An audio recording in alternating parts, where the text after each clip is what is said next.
Assalamualaikum warahmatullahi wabarakatuh. Innal hamdalillah nahmaduhu wa nasta'inuhu wa nastaghfiruh wa na'udzu billahi min shururi anfusina wa min sayyiati a'malina. Man yahdihillahu fala mudhillalah wa may yudlil fala hadiyalah. Wa ashhadu an la ilaha illallah wahdahu la syarikalah wa ashhadu anna Muhammadan abduhu wa rasuluh. Ya ayyuhalladzina amanu taqullaha haqqa tuqatih wa la tamutunna illa wa antum muslimun. Ya ayyuhan nasu taqu rabbakumul ladzi khalaqakum min nafsin wahidah wa khalaqa minha zawjaha wa batha minhuma rijalan katsiran wa nisaa'a wattaqullaha alladzi tasaaluna bihi wal arham innallaha kana 'alaikum raqiba. Ya ayyuhalladzina amanu taqullaha wa qulu qawlan sadida yuslih lakum a'malakum wa yaghfir lakum dhunubakum wa may yuti'illaha wa rasulahu faqad faza fawzan 'azima. Amma ba'd, fa inna asdaqal hadithi kitabullah wa khairal hadi hadi Muhammadin sallallahu alaihi wasallam wa syarrul umuri muhdatsatuha wa kullu muhdatsatin bid'ah wa kullu bid'atin dhalalah wa kullu dhalalatin finnar. Ma'asyiral muslimin, ikhwani fillah, rahimani wa rahimakumullah. Alhamdulillah, segala puji bagi Allah Subhanahu wa taala yang mempertemukan kita kembali di majelis ini dalam kajian kitab Hilyah Talibil Ilm oleh Syekh Bakar Abu Zaid rahimahullahu ta'ala dengan syarah atau penjelasan dari Syekh Muhammad bin Shalih Al-Utsaimin rahimahullahu ta'ala. Pada pertemuan malam hari ini kita sampai pada pembahasan at-talaqi anil mubtadi', mengambil ilmu dari ahlil bid'ah. Siapakah yang disebut sebagai ahlil bid'ah? Ya, ahlil bid'ah adalah orang yang dia menyimpang atau menyelisihi ahlus sunnah dalam perkara-perkara usul atau perkara-perkara prinsip. Ya, dia menyelisihi ahlus sunnah dalam perkara-perkara prinsip. Apa itu perkara prinsip? Perkara prinsip adalah perkara-perkara yang menjadi kesepakatan dari para ulama ahlus sunnah dari zaman ke zaman. Kita kalau ingin tahu prinsip-prinsip ahlus sunnah itu didapati di dalam kitab-kitab akidah para ulama. Seperti misalnya Usulus Sunnah oleh Imam Ahmad, kemudian kitab Syarhus Sunnah oleh Imam Al-Barbahari, Syarhus Sunnah oleh Imam Al-Muzani, muridnya Imam Syafi'i, kemudian I'tiqad A'immati Ahlil Hadith oleh Imam Abu Bakar Al-Ismaili, Aqidatus Salaf wa Ashabul Hadith oleh Al-Imam Abu Uthman As-Sabuni, dan kitab-kitab akidah yang lain. Maka yang ditulis dalam kitab-kitab akidah itu adalah prinsip-prinsip ahlus sunnah yang barang siapa menyelisihinya maka dia bisa jatuh dalam dua kemungkinan. Entah dia kafir, keluar dari Islam, kalau memang kekeliruannya itu adalah kekeliruan yang mengkafirkan, seperti meyakini menyelisihi ahlus sunnah dalam perkara Al-Quran kalamullah atau makhluk. Dia mengatakan Al-Quran makhluk misalnya, maka ini kekufuran, bukan kebid'ahan. Ya, maka dia menyelisihi ahlus sunnah dalam perkara-perkara prinsip ini. Dia bisa jadi kafir atau dia bisa jadi ahlil bid'ah. Ya, maka tidak semua orang yang jatuh dalam kebid'ahan maka dia langsung divonis sebagai ahlil bid'ah. Ini ada rinciannya dari para ulama. Kata Al-Imam atau Syekh Muhammad Nasiruddin Al-Albani rahimahullah, wa laisa kullu man ibtada'a bid'atan yakunu mubtadi'an. Tidak semua orang yang jatuh dalam kebid'ahan maka dia menjadi ahlil bid'ah. Ya, ada rinciannya dari para ulama tersebut. Baik, maka yang kita bahas di sini adalah mengambil ilmu dari orang yang jelas memiliki penyimpangan dalam masalah prinsip. Entah dia ini Khawarij, memiliki kesesatan Khawarij, atau dia memiliki kesesatan Mu'tazilah, atau dia ini memiliki kesesatan Syiah Rafidhah, atau kalau yang kelompok kontemporer seperti dia ini dari kalangan Ikhwanul Muslimin, atau dari kalangan Sufi, atau dari kalangan Jama'atut Tabligh, dari kalangan Hizbut Tahrir, dan yang semisal dengannya. Maka bagaimana hukum mengambil ilmu dari orang-orang seperti itu? Beliau mengatakan, nanti yang baca terjemahnya siapa? Di rolling yang punya megang kitab.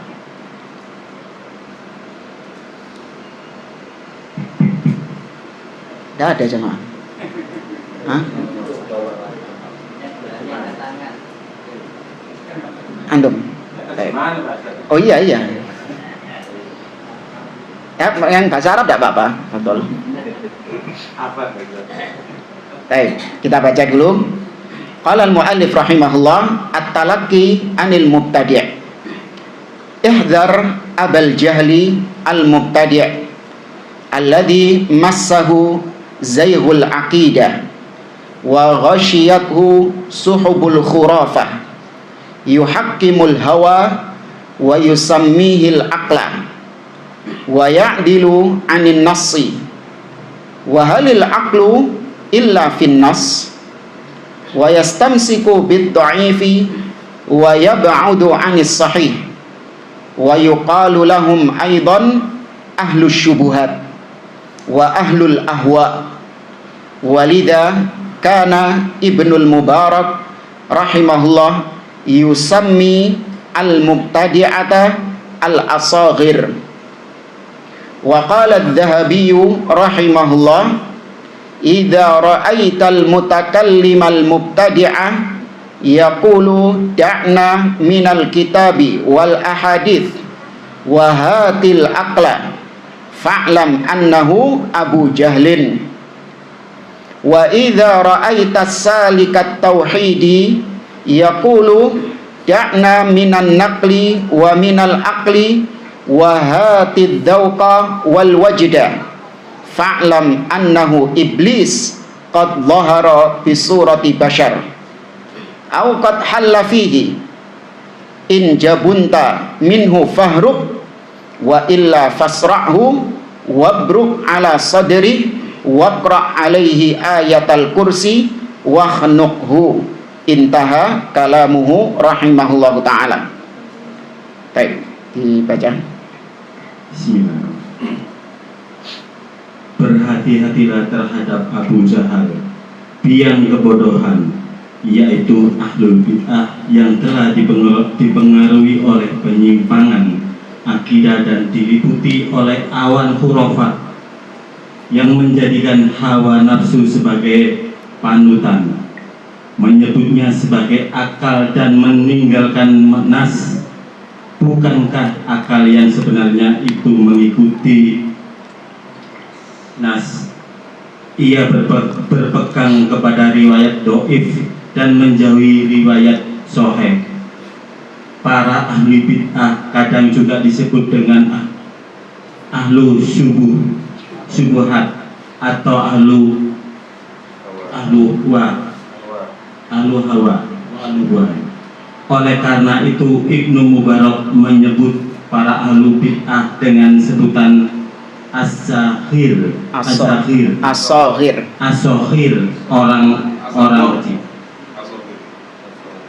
Imam Zahabi mengatakan, jika engkau melihat seorang ahlu kalam yang juga ahli bid'ah mengatakan, biarkan kami meninggalkan Al-Quran dan As-Sunnah, tetapi berikan kepada kami akal, maka ketahuilah sesungguhnya dia itu biang kebodohan.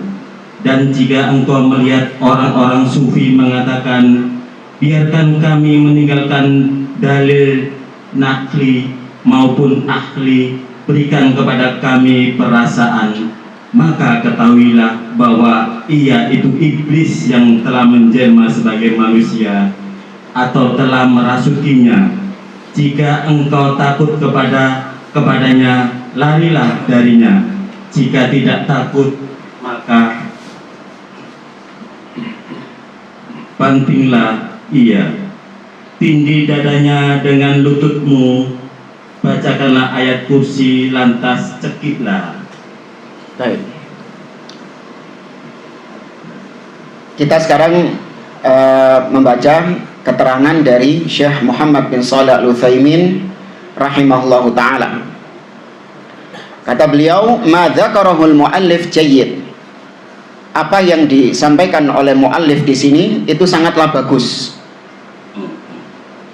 Wa qauluhu ihdar abal jahal. Di awal tadi penulis mengatakan hati-hatilah engkau dengan Abu Jahal.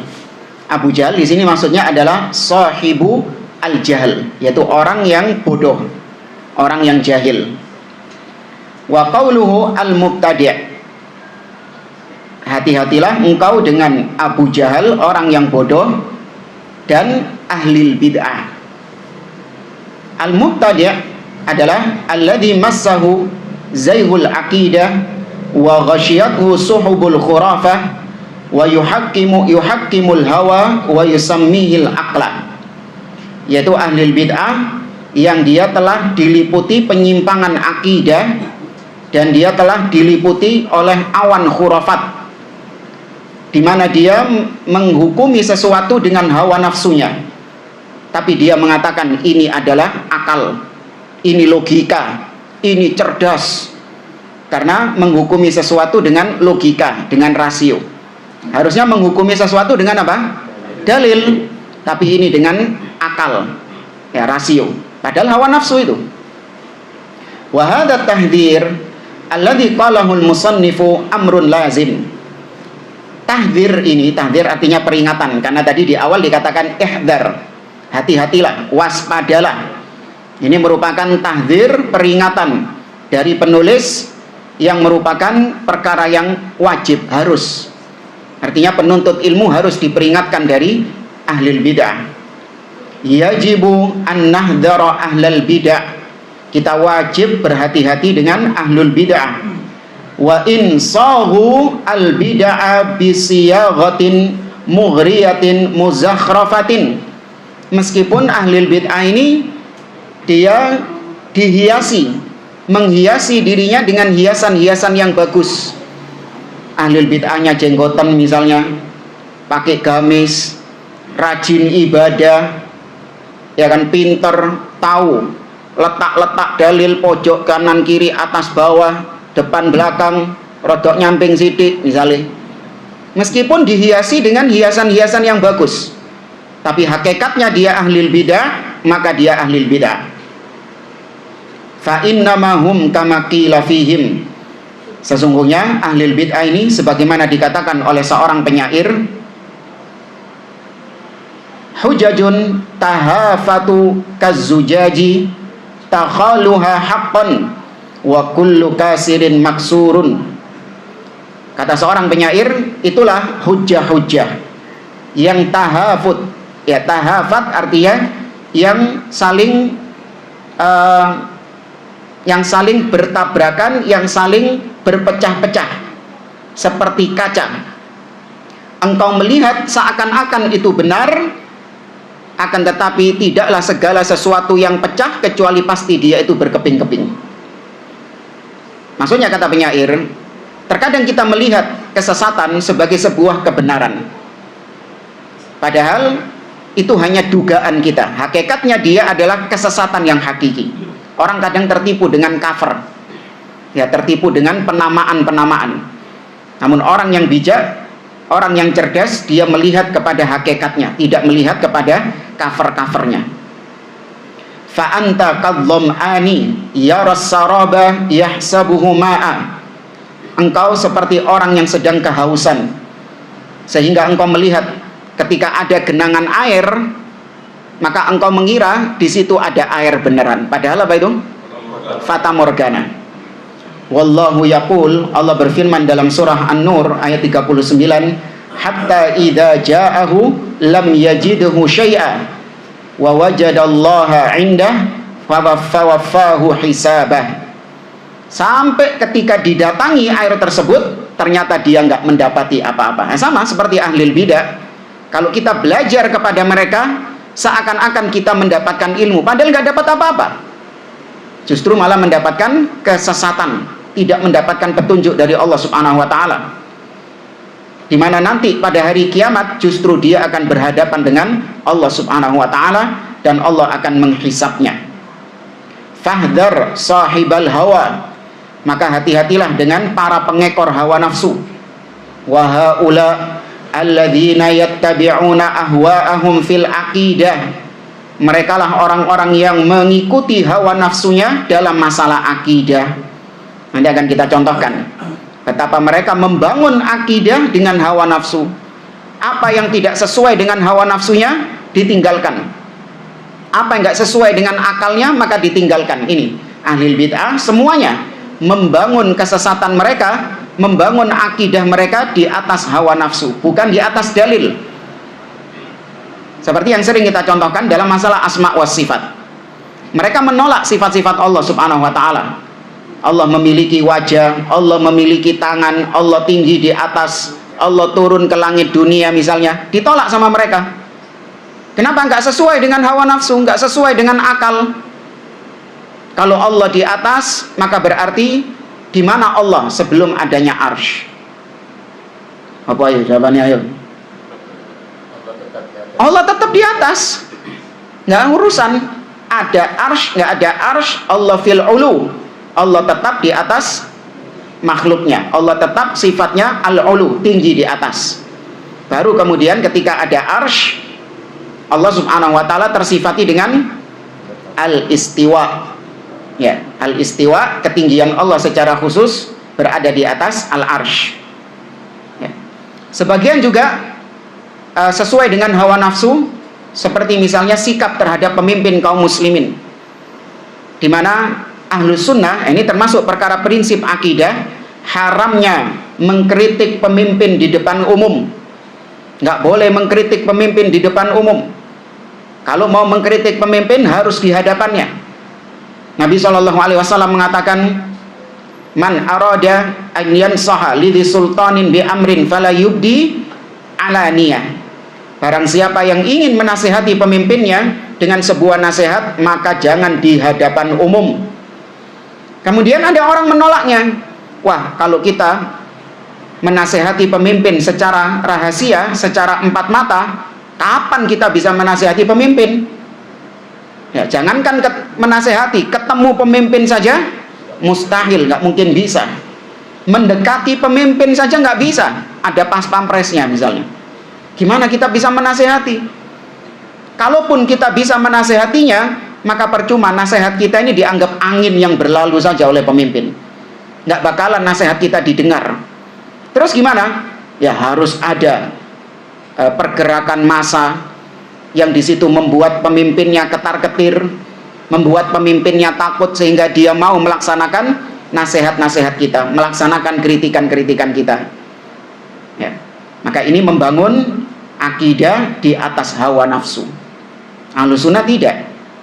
Ahlus sunnah membangun akidah di atas dalil, bukan di atas hawa nafsu. Maka ahlul bid'ah makanya disebut juga sebagai ahlul ahwa, para pengekor hawa nafsu, karena akidah sesuai dengan hawa nafsu. Kalau nggak sesuai ditolak. Yusammuna dzalikal aqla, mereka mengatakan bahwa ini adalah akal, artinya ini logika, rasio, kecerdasan. Wal haqiqah annahu aqlun, betul mereka hanya menggunakan akal dalam menentukan akidah, dalam membangun akidah. Lakinnahu aqalahum anil huda ila tiba'il hawa, akan tetapi akal tersebut telah memalingkan mereka dari petunjuk kepada hawa nafsu. Ya, karena mereka berlandaskan akal, maka mereka berpaling dari jalan petunjuk menuju hawa nafsu. Kama qala Ibnu Al-Qayyim fi amsalihim, sebagaimana kata Imam Ibnu Qayyim rahimahullah Beliau mengatakan harabu minar riki alladhi khuliqu lahu wa bulu birrikin nafsi wasyaitan. Mereka ini lari dari penghambaan kepada Allah yang karena itu mereka diciptakan. Ya enggak? Kita ini diciptakan untuk menghamba kepada siapa? Allah. Wa ma khalaqtul jinna wal insa illa liya'budun. Nah, mereka lari dari penghambaan kepada Allah malah menuju penghambaan kepada hawa nafsu dan penghambaan kepada syaitan. Loh, kalau dipilih mending jadi hambanya siapa? Loh, kok mikir antum? Hamba Allah. Ya, mereka kabur dari menyembah Allah malah menyembah hawa nafsu. Tahu orang-orang yang mendengungkan freedom, kebebasan, ya kan? Hakikatnya mereka nggak bebas. Mereka jadi budak-budak siapa? Hawa nafsu. Ya, jadi nggak ada ceritanya orang bebas. Kita bebas, jangan mau ya menjadi budak-budak agama, kata mereka. Dimana kita harus tunduk sama aturan-aturan agama. Ape mangan iki gak oleh, ape ngombe iki gak oleh, ape kerja ngene gak oleh, ape ngene gak oleh. Jangan jadi budak-budak agama. Ya. Jadilah diri sendiri, be yourself. Waduh. Sama itu juga budak juga. Budaknya apa? Hawa nafsu plus syaitan. Ya, ini kata Imam Ibnu Qayyim dalam qasidah nuniyahnya. Kemudian lanjut kata Syekh Utsaimin, ya'dilu 'anin nasi. Mereka berpaling dari nas, yaitu dari Al-Qur'an dan As-Sunnah. Wa yaqul dallal aqlu ala khilafihi. Mereka berpaling dari dalil dengan alasan akal kita menunjukkan bahwa yang benar itu bukan yang ada di dalam Al-Quran dan Sunnah. Contoh ya, dalam masalah asma wa sifat, kalau Allah itu turun ke langit dunia, maka berarti Allah itu keliling, karena tidak ada waktu kecuali pasti sepertiga malam terakhir. Ada waktu sepertiga malam terakhir. Kayak sekarang ini, ada nggak bagian bumi yang mengalami sepertiga malam terakhir? Ada. Selama 24 jam pasti ada yang mengalami sepertiga malam terakhir. Oh, berarti Allah turun terus. Ya, maka akal kita menunjukkan bahwasanya itu tidak benar. Berdasarkan apa? Akal. Ya. Padahal akal dia yang mengatakan kalau Allah turun berarti Allah keliling, itu berarti dia serupakan dengan siapa? Makhluk. Ya, itu akalnya dia serupakan dengan makhluk. Kemudian dia menolak dalil yang jelas Nabi mengatakan yanzilu rabbuna, Rabb kita turun ke langit dunia pada sepertiga malam terakhir. Ditolak dengan menggunakan akal tadi. Oh, kalau Allah di atas arsy, berarti Allah lebih kecil daripada arsy. Berarti arsy lebih besar daripada Allah. Karena yang di bawah pasti lebih besar daripada yang di atas. Kita tanya sih, takon oleh ngono iku tekon ndi? Dia dapat gambaran seperti itu dari akalnya dia. Karena dia melihat makhluk-makhluk itu bawahnya memang lebih besar daripada atas. Kayak antum duduk di kursi, saya duduk di kursi ini. Maka kursinya lebih besar daripada saya. Kan gitu kan, bidang kursinya ini loh lebih besar daripada saya, lebih luas daripada saya. Maka dia bayangkan Allah seperti itu, kemudian dia tolak dengan akalnya. Padahal dalil-dalil mengatakan Ar-Rahman 'alal arsy istawa. Allah juga mengatakan inna rabbakumullahu alladzi khalaqas samawati wal arda fi sittati ayyamin tsumma istawa 'alal arsy. Tapi dia tolak karena menggunakan akal. Padahal kalau mau akal-akalan, nggak mesti yang di bawah lebih besar daripada yang di atas. Ana nggak tahu fotonya masih ada apa enggak. Ana pernah mendapati, antum tahu kursi yang buat orang duduk di masjid itu, kursi lipat itu loh. Ya kan, biasanya orang buat sholat yang duduk itu. Ya, itu lebih besar mana sama orangnya? Lebih besar orangnya. Ana pernah dapati orang gemuk luar biasa. Gemuk. Jadi kursinya itu mendelep. Gak ketokan. Bokongnya gede soalnya. Iya kan? Ini kalau mau akal-akalan nggak mesti yang di bawah lebih besar daripada yang di atas. Demikian juga langit dan bumi. Ya, langit di atas, bumi di bawah. Mana yang lebih besar? Langit. Ya, maka mereka berpaling dari dalil dengan mengatakan akal kita menunjukkan bahwa apa yang ada di dalam dalil itu nggak benar. Makanya mereka punya kaidah, punya rumus, kullu nassin auhama fihi tashbih fa'awwilhu au fawwidhu warum tanzihan. Semua dalil yang bisa atau terkandung di dalamnya unsur tashbih, menyerupakan Allah dengan makhluk, maka palingkan maknanya ke makna yang lain, atau serahkan maknanya kepada Allah. Semua itu dalam rangka untuk mensucikan Allah dari penyerupaan terhadap makhluk. Paham ya kaidah mereka ini? Semua dalil yang ada unsur menyerupakan Allah dengan makhluk, palingkan maknanya. Bahkan sebagian mereka nggak malu lagi mengatakan zahirul Quran kufrun. Zahirnya Al-Quran itu kufur. Artinya antum kalau memahami Al-Quran secara zahir, maka itu kekufuran. Naudzubillah. Jadi kalau antum baca ayat bal yadahu mabsutatan, kedua tangan Allah terbentang, zahirnya mengatakan Allah punya apa? Tangan. Itu kalau antum yakini seperti itu, kafir antum. Ini disebutkan oleh ulama Asy'ariyah seperti As-Sanusi, ya, atau juga Fakhruddin Ar-Razi, ulama-ulama Asy'ariyah. Nah, kok ngono kita yang dituduh suka mengkafirkan. Naudzubillah. Kata beliau subhanallah, al-aqlu la yukhalifun nassa abadan. Padahal akal itu secara asal nggak mungkin bertentangan dengan dalil. Ya, akal secara asal nggak mungkin bertentangan dengan dalil. Kan mereka mengatakan, wah kami nggak bisa menerima dalil ini. Kenapa? Karena akal kita mengatakan bahwa nggak kayak gitu.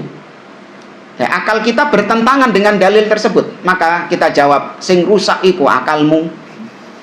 Karena secara asal akal sama dalil bertentangan atau tidak? Tidak bertentangan.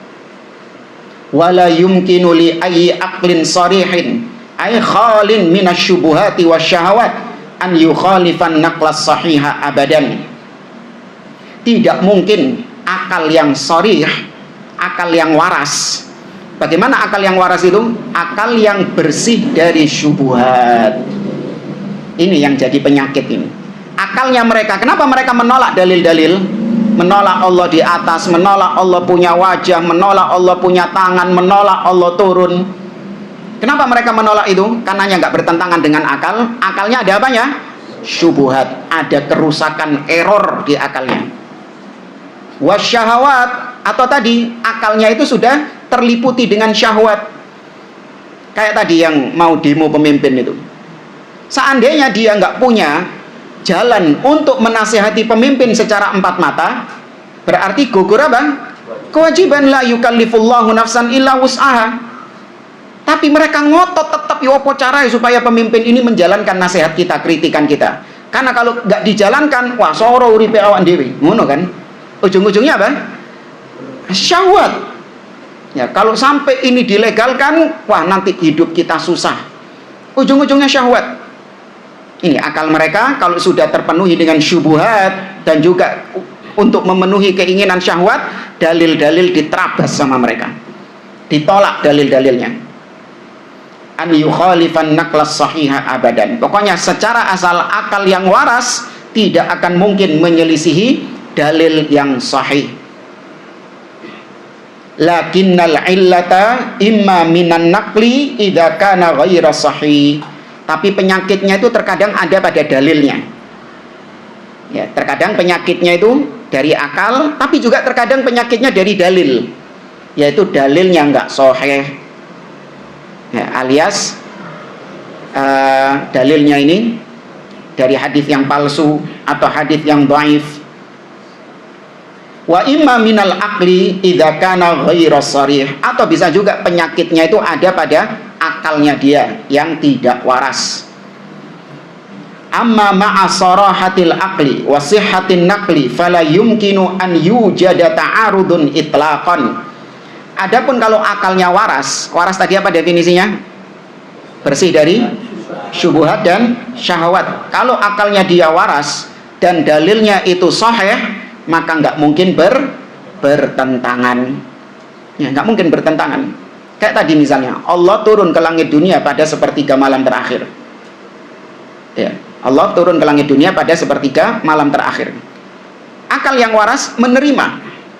Ya, karena dia tahu bahwasanya akal itu memiliki kapasitas sebagaimana organ tubuh yang lain. Mata kita punya kapasitasnya, ya, punya batasannya. Telinga kita punya batasannya. Ya, maka demikian juga dengan akal, ada batasan-batasannya. Sehingga kita tetapkan Allah subhanahu wa ta'ala turun ke langit dunia pada sepertiga malam terakhir bila kaif, tanpa ditanyakan bagaimananya, dan juga tanpa diserupakan dengan turunnya makhluk. Selesai. Laisa kamitslihi syai'un. Allah tidak serupa dengan makhluknya. Walihada yan'allahu subhanahu wa ta'ala 'alal mukhalifina lirrusuli 'alaihim uqulahum fayaqulu afala ta'qilun afala ya'qilun liqaumin yafqahun wa ma ashbaha dzalik. Oleh karenanya Allah subhanahu wa ta'ala mensifati orang-orang yang menyelisihi Rasul dengan tidak berakal, alias akalnya nggak waras. Allah banyak mengatakan afala ya'qilun, tidakkah mereka berakal? Bukan karena mereka ODGJ, bukan. Ada akalnya, tapi akalnya itu sudah terliputi apa tadi? Syubhat dan syahwat. Maka Allah nafikan akal mereka, maksudnya Allah nafikan akal yang waras pada mereka. Afala ta'qilun, tidakkah kalian berakal? Liqaumin yafqahun, bagi kaum yang memahami. Saya teringat ayat ini pernah dipakai sama seorang budayawan di negeri kita yang nyambi jadi ustadz. Ya, seorang budayawan di negeri kita nyambi jadi ustadz. Dalam potongan ceramahnya, sebenarnya bukan ceramah ya, lawaan itu, guyonan itu. Ya, dia mengatakan bahwasanya Islam itu bukan Quran, Islam itu bukan hadis, tapi apa? Akalmu, kata dia. Kenapa? Allah mengatakan afala yaqilun, tidakkah kau berakal? Jadi patokannya akal. Akal yang nggak waras kayak dia, yang sudah terpenuhi dengan syubhat dan syahwat. Fal aqlu kama wahalil aqlu illa fin nas wa yastamsiku bid dhaif wa yab'udu 'anis sahih. Penulis tadi mengatakan tidaklah akal itu kecuali mengikuti dalil. Ya, akal itu pasti mengikuti dalil, pasti sesuai dengan dalil. Akal yang waras. Kemudian di antara kebiasaan ahli bidah, mereka suka berpegang dengan dhaif, dengan sandaran-sandaran yang dhaif, yang lemah, entah itu hadis yang dhaif atau dengan berita-berita, kabar-kabar yang dhaif, dan mereka menjauh dari yang sahih. Wa aktsaru ma yakunu hadza fil wa'ad wal qissas.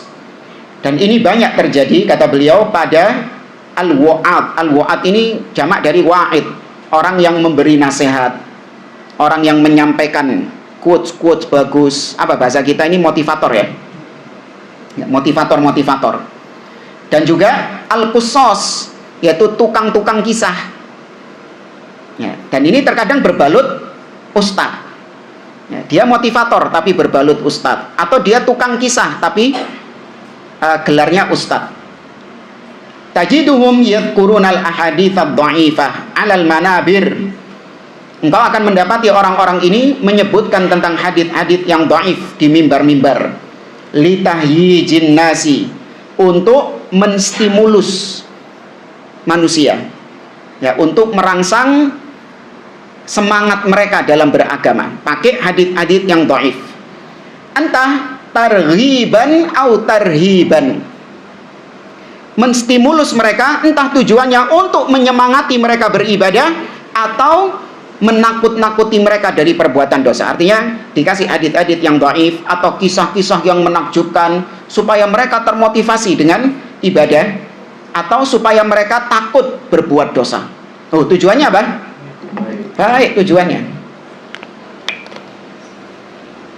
Yatahaddatsul wa'id mathalan an suratis samad. Ada misalnya seorang motivator, ya ustadz motivator yang memotivasi kaum muslimin. Dia menyebutkan tentang surah As-Samad, yaitu surat apa nama lainnya? Al-Ikhlas. Ya.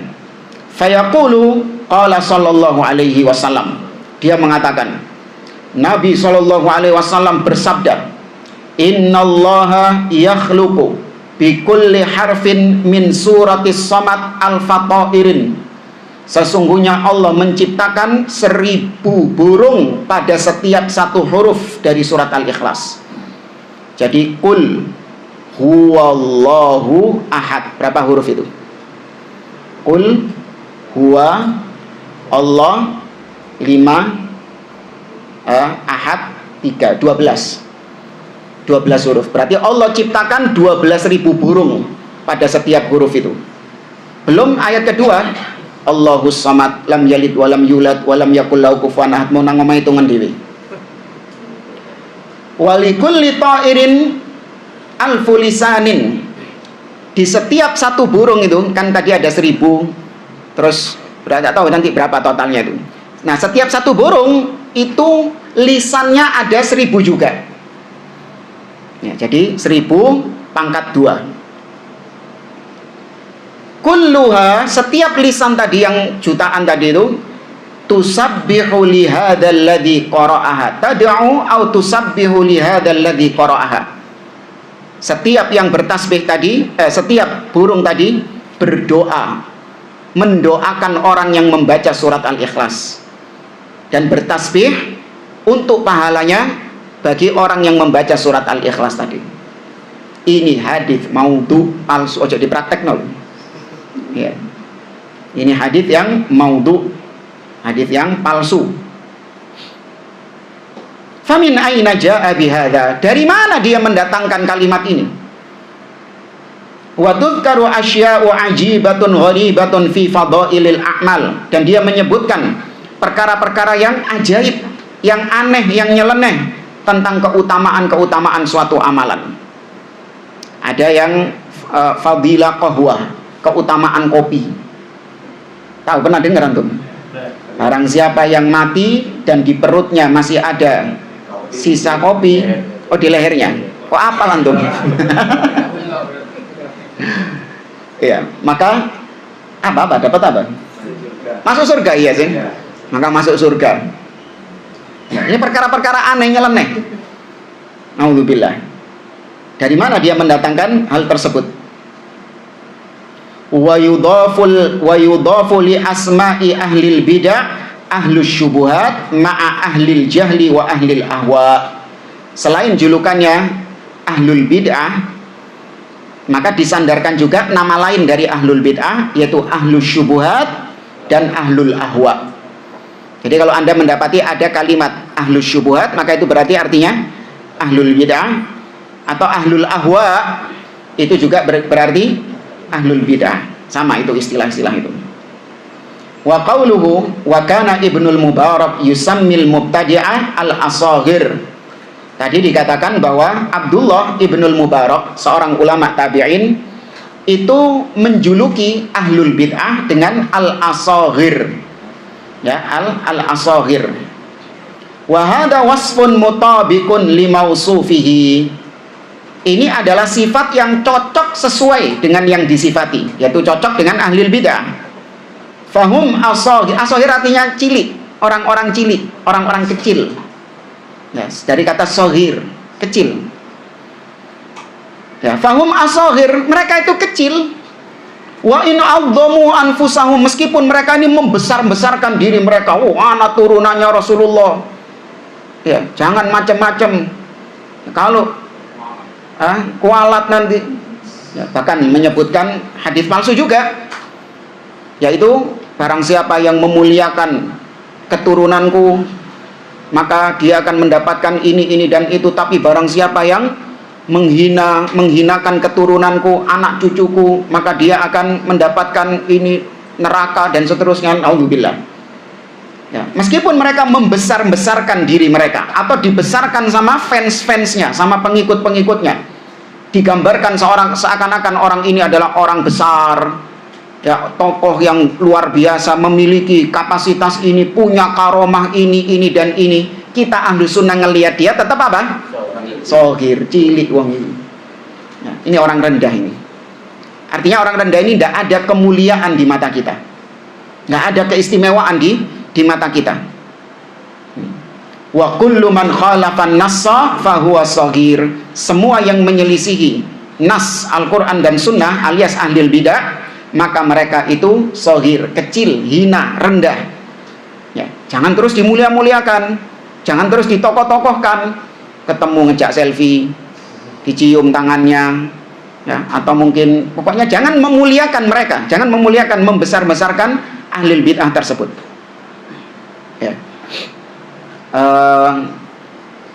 Pernah waktu itu kita jalan di satu tempat,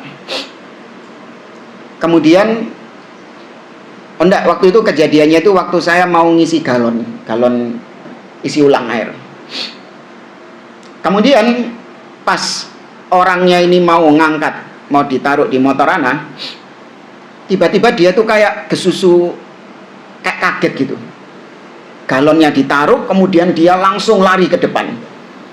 Dan beberapa orang-orang saya lihat lari semuanya. Loh, apa ini? Kaget. Iya, ternyata ada seorang Habib. Ada Habib lewat. Royokan kabeh sama. Tak lihat gelondong galon gue. Kurang ajar. Galon saya gelondong kan ya, gara-gara taluk dia. Alhamdulillah dari semua orang-orang yang ada di situ, semuanya menyamperi sang Habib ini tadi. Dan saya tahu dia adalah tokoh khurafat ahlil bidah. Maka ana sendirian, bahkan noleh saja enggak mau. Nah, itu sempat dilihati sama Habibnya. Wallahu a'lam tahu ana apa enggak. Tapi intinya demikian harusnya. Nggak perlu kemudian kita membesarkan mereka, membanggakan mereka, memuliakan mereka. Enggak. Mereka itu apa di sisi kita?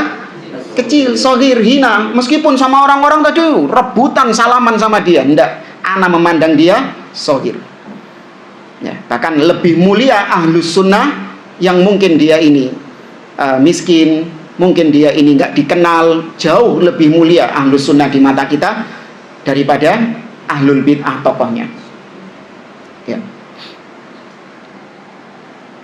Bahkan tidak berlebihan para ulama mengatakan fusaku ahli sunnah khairun min ubadi ahlil bidah.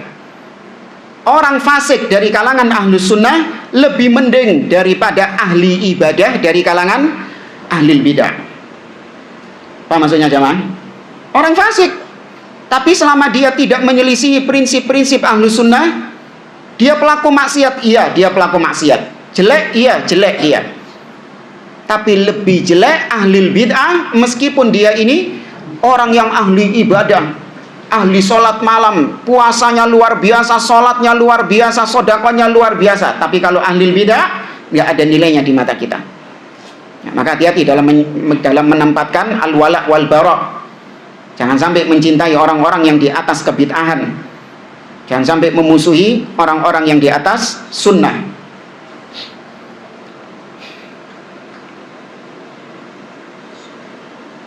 Amma kalamud Dzahabi fayaqul.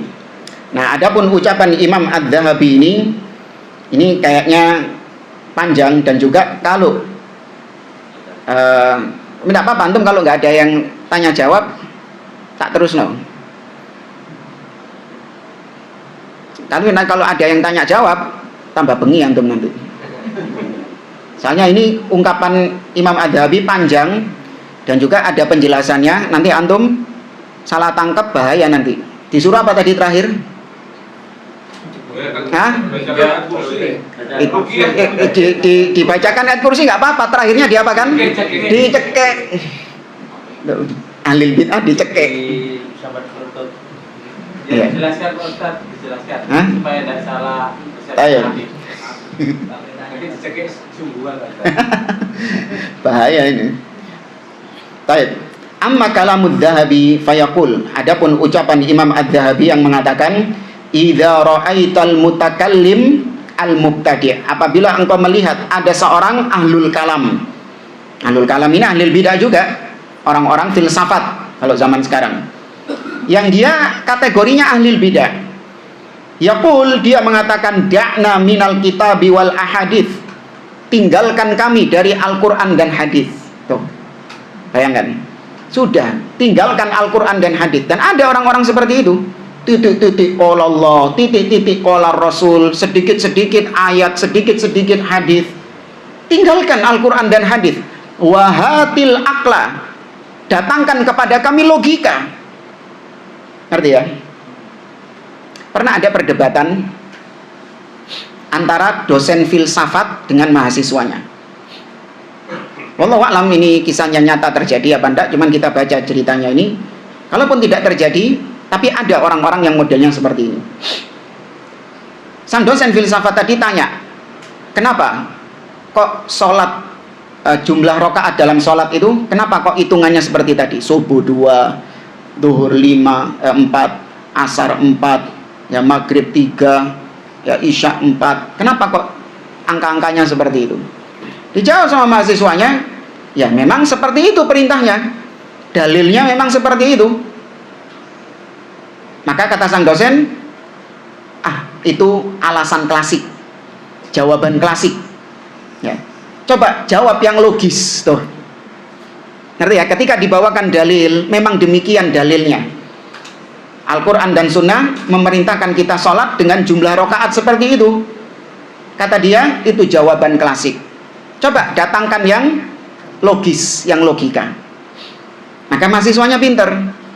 Dia bilang bahwasanya Nabi SAW, kalau kau ingin jawabannya, tanya kepada Nabi SAW.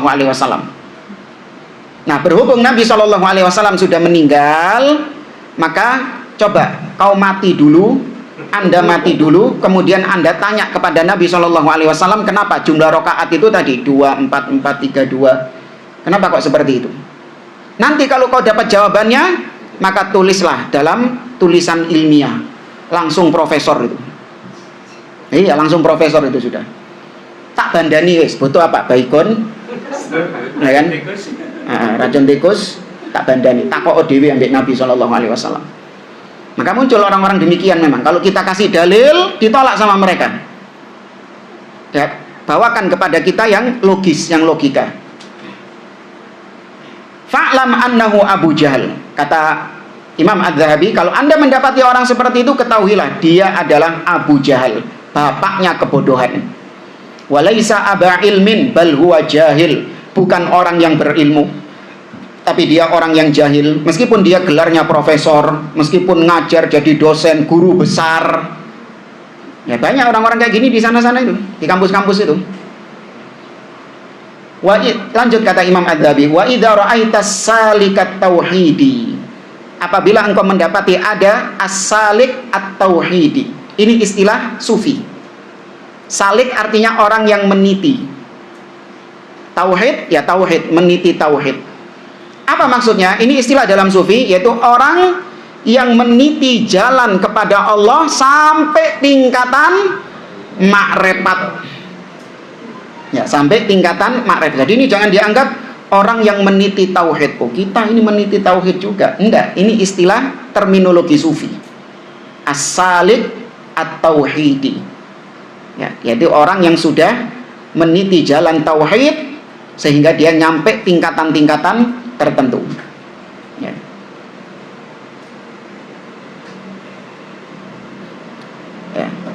Disebutkan fitorikin yasiru fitorikin fitoriki ma'rifatillah wal wusul ila haqiqatit tauhid. Dia meniti jalan untuk ma'rifat, ya, untuk supaya mengenal Allah Subhanahu wa taala sehingga dia bisa sampai kepada hakikat tauhid. Jadi hakikat tauhid menurut orang-orang sufi yaitu kalau sudah sampai tingkatan ma'rifat. Makanya biasanya dai-dai atau ya dai-dai mereka itu digelari dengan nama al-arif al-arif billah. Itu terminologi mereka. Al-arif billah, orang yang mengenal Allah, sudah makrifat tingkatannya, itu digelari al-arif billah. Kembali ke sini. Jadi kalau kita singkat, kalau Anda mendapati orang sufi, nah gitu saja, yang mengatakan da'na minan naqli wa minal aqli, sudah tinggalkan kami dari nas Al-Quran dan Sunnah, dan juga tinggalkan kami dengan logika-logika. Ini nggak mau menerima dalil plus nggak mau menerima akal. Kalau yang pertama tadi masih minta apa? Akal, logika. Kalau yang kedua ini enggak, tinggalkan dalil, tinggalkan akal. Wahatidz dzauqa wal wajda, datangkan kepada kami dzauq, perasaan. Tak kasih contohnya. Ini salah satu contoh yang disebutkan oleh Adz-Dzahabi rahimahullahu ta'ala. Ya apa ini?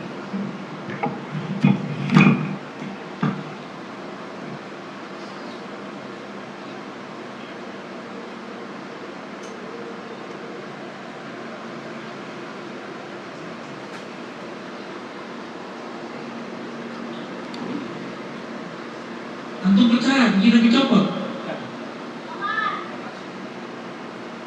Maka saya meragukan, Pak, riwayat walaupun ada di kitab yang dianggap sahih, Nabi waktu perang Uhud gigi dicopot. Saya meragukan itu. Saya meragukan riwayat itu. Mustahil. Ini secara akidah Ahlus Sunnah. Kan hukum akidah itu dalilnya ada 3. Dalil naqli, dalil aqli, ada dalil dzauq. Ya? Dalil apa tadi? Dzauq. Dalil naqli, dalil aqli, ada dalil dzauq. Ya? Dzauq, rasa. Rasa. Nabi ada orang mau borok, dia jatuh pedangnya, cuma baca Allah.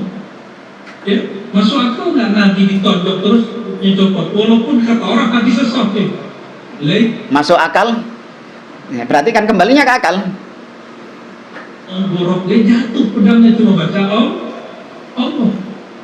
Ya, masuk akal nggak Nabi ditonjok terus nyocopot, walaupun kata orang hadisnya sahih. Ya, padahal di dalam Sahih Al-Bukhari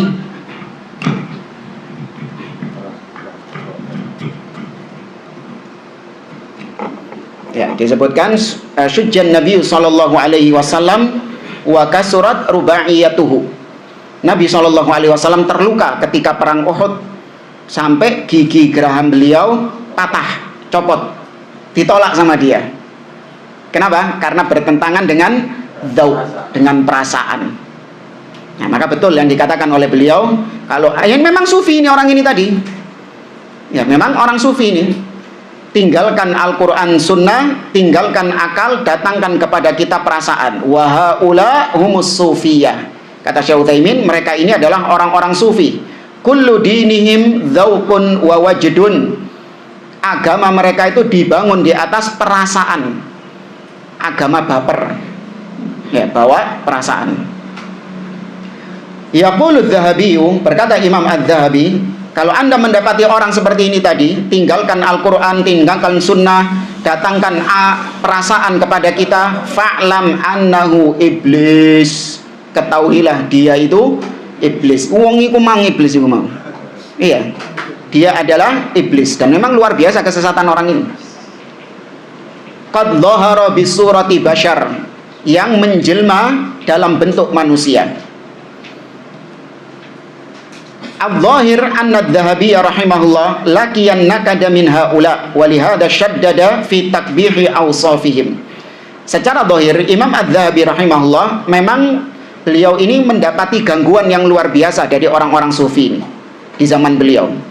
Makanya kalimat yang disampaikan oleh Imam Adz-Dzahabi ini sangat apa? Keras. Tsumma qala, tadi kata Imam Adz-Dzahabi, dia adalah iblis yang menjelma dalam bentuk manusia, au qad halla fihi, atau mungkin manusia tapi sudah dirasuki oleh iblis. fahuwa imma syaitan au halla bihi syaitan. Maka kemungkinannya kalau enggak dia memang setan atau setan telah merasuk di dalam dirinya. Tsumma qala, kemudian kata Imam Az-Zahabi, wa in jabunta minhu fahrub, apabila engkau takut dengan dia, khawatir dengan dia, maka fahrub, larilah. Yakni in ajazta an tujadilahu wa tunadhirahu fahrub. Kalau engkau tidak mampu untuk mendebatnya, untuk membantahnya, maka larilah. Li'annahul hikmah, karena itu yang bijak. Jangan sok-sokan. Wa in kunta tastati' an tujadilahu wa tufhimahu fasrahu. Tapi kalau kau mampu untuk mendebatnya, mampu untuk mengalahkannya, fasrahu sar'an hissiyan. Ya, maka apa dijatuhkan, apa dijatuhkan? Ya, bantinglah dia dengan bantingan yang hissi. Ini bukan maknawi. Hissi ini berarti beneran. Ya, tapi harus ya. Apa namanya? Dipertimbangkan maslahat dan mafsadat. Jangan terus pulang dari sini langsung banting-banting orang kan tuh. Anda dipertimbangkan mafsadat dan maslahatnya. Ya, ini bukan anak yang ngomong loh ya. Fasra'hu sar'an hissiyan. Banting dia sampai jatuh, wabruk ala sadri, embrekono dadane. Apa dimbreki? Ditindihi. Ya, tindih dadanya. Hadza yadullu ala annahu hissi. Kata Syekh Utsaimin, ucapan Imam Az-Zahabi tadi suruh ngembreki dadanya, tindih dadanya, ini menunjukkan bahwasanya beliau bermaksud beneran, bukan maknawi. Paham ya? Bukan secara maknawi, tapi benar-benar disuruh untuk jungkrakno terus dimbreki. Ya, tapi tadi tetap dipertimbangkan maslahat dan mafsadatnya. Tsumma qala Az-Zahabi, Imam Zahabi melanjutkan, waqra alaihi ayatal kursi. Bacakan kepada dia ayat kursi. Hatta yadhhaba syaitanu, sampai setan itu pergi darinya, wahnukhu, dan cekek dia. Ya. Tapi kalau ini kita praktekkan kepada atau kita arahkan kepada pemimpin, maka itu hak. Ya, pemimpin punya wewenang untuk menghukum siapa? Ahlul bidah. Siapa? Tokoh ahlul bid'ah yang dihukum sama pemimpin. Sa'ad bin Dirham. Ja'ad bin Dirham. Ya, Ja'ad bin Dirham. Ini tokoh, gurunya Jaham bin Safwan. Disembelih pada hari apa? Idul Adha oleh pemimpin, yaitu Khalid bin Abdullah Al-Qasri. Demikian juga Umar pernah mukul siapa? Sobir bin Aslin. Ya, dipukul dengan pelepah kurma sampai bercucuran darah. Ya, maka ini lebih tepat tadi dijungkrakno, terus dimbreki, terus dicekek, dibacakno ayat kursi. Ini hukuman diberikan oleh siapa? Pemimpin. Ya, adapun antum jangan. Wal insan hinama yasma'u kalam adz-Dzahabi rahimahullahu hadza fi dhannihi annahu idza sara'ahu thumma baraka ala sadrihi thumma qara'a alaihi ayatal kursi thumma khanaqahu khanqan syadidan sayamut.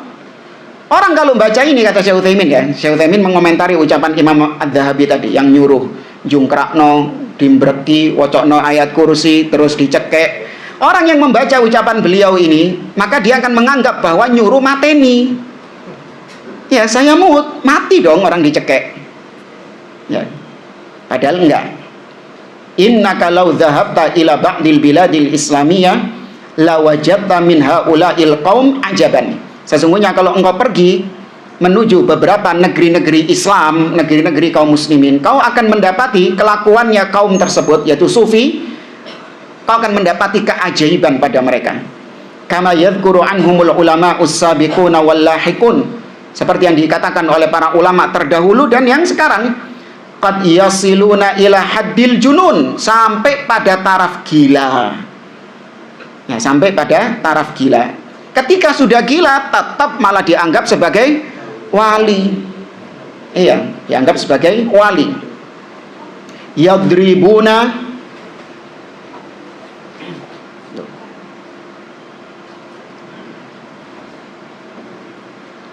yadribuna bil butul wa yadribuna bil usi alal ardi yughabbirun.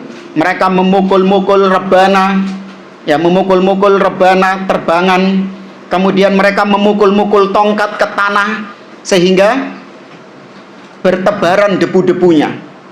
Ya, dipukul-pukulkan ke tanah ini sehingga bertebar-tebaran debu-debunya.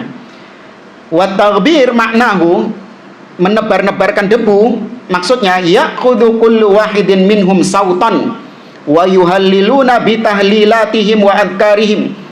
Masing-masing di antara mereka ini punya satu cemeti, pecut, tongkat yang mereka pukul-pukulkan seraya mereka bertahlil, yaitu mengucapkan kalimat la ilaha illallah, la ilaha illallah, sambil mereka memukul-mukulkan tongkat tersebut atau dengan zikir-zikir mereka. Thumma yadribul insanul arda walladhi yakunu aktsara ghubaran fahuwa asdaqu iradatan.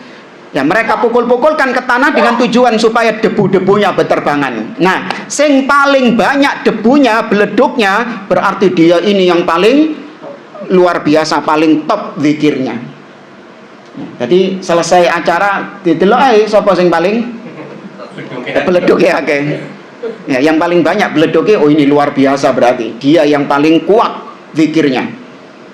Li'annahu kana aktsaru ghubaran, karena dia yang paling banyak beleduke. Fasara asyadda wa aqwa fayakunu hadza dalilan ala annahu muridun haqqan. Maka jadilah mereka semakin mengencangkan pukulan-pukulan mereka agar debunya semakin banyak.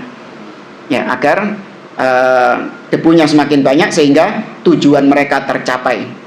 Ya, naudzubillah. Ini kita dapati di beberapa cuplikan-cuplikan video, ya, bagaimana orang-orang sufi mereka berzikir dengan cara-cara yang naudzubillah. Wallahu a'lam bishawab. Insyaallah di pertemuan depan kita masih membahas tentang duduk bermajelis dengan ahlil bidah, belajar dengan ahlil bidah. Kita akhiri. Subhanakallahumma wa bihamdik. Atau ada yang tanya? Hah? Wedi kepengen? Pardon. Kalau yang tadi kata orang menggurui cara aktif, mereka kan itu mencari apa keberkahan. Iya. Tidak bertanya. Yang heran saya ini, apakah bisa seorang ustaz atau syekh memberikan keberkahan secara umum? Kalaupun dia ahlus sunnah, kita bicara bukan ahlil bidah. Kalau tadi yang anda ceritakan itu jelas tokohnya ahlil bidah. Kalaupun dia seorang ahlus sunnah, maka keberkahan guru kepada muridnya adalah dengan ilmu yang disampaikan oleh sang guru tadi. Ketika sang murid mempraktekkan ilmu yang dipelajari dari sang guru tadi, maka dia akan mendapatkan keberkahan ilmu dari situ. Ya, dia mengamalkan ilmunya atau dia beradab kepada gurunya, ini akan mendapatkan keberkahan ilmu. Bukan dengan cara tadi bekas-bekasnya, ya, bekas minumnya, rebutan, ya, bahkan sampai ada yang videonya itu bekas duduknya. Iya, jadi kalau sudah kiainya, habibnya itu sudah pergi, maka tempat duduknya ini tadi dicium-ciumi luar biasa. Ya, ada yang demikian. Alhamdulillah. Bukan dengan demikian tabarruk, mengalap berkah, ngambil keberkahan dari guru. Nah, ngambil keberkahan dari guru adalah dengan kita mempelajari, belajar ilmu kepada dia, kemudian kita amalkan ilmu tersebut, ya, atau berakhlak yang baik kepada dia. Ini cara berakhlak atau cara mendapatkan keberkahan dari guru tersebut. Wallahu a'lam.